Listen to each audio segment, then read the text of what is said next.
נצח, רק אני והיא. אשתי אומרת שאני מתנהג כמו ילד.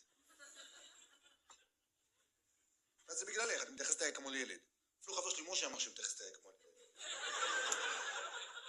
אבל למשה הזה לא בא לי טוב, אתה לא מדבר איתו יותר.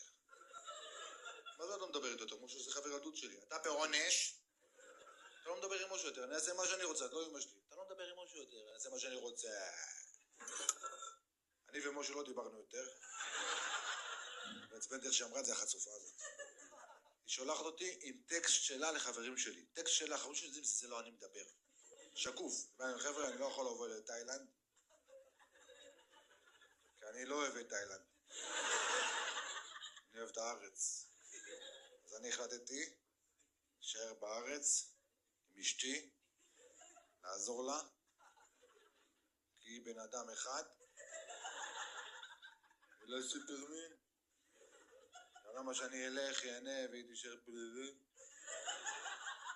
ואני החלטתי להישאר איתה פה.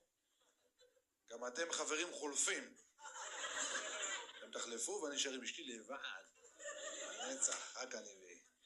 אז אני החלטתי להישאר איתה פה. אני גם אוהב אותה יותר ממכם. גם בן אדם נשוי, הוא לא אמור לטוס לתאילנד. כל שם זה פריצות, והנאה, וכיף. זה לא בשבילי. גם לא חייב תאילנד. יש לנו מקומות בארץ יפים. אפשר ללכת לחוף דוגית בטבריה. למה רק תאילנד? וזהו, זה כמה שאני החלטתי עליו לבד. משה, אני לא רוצה לדבר איתך יותר, לא התחברתי אליך.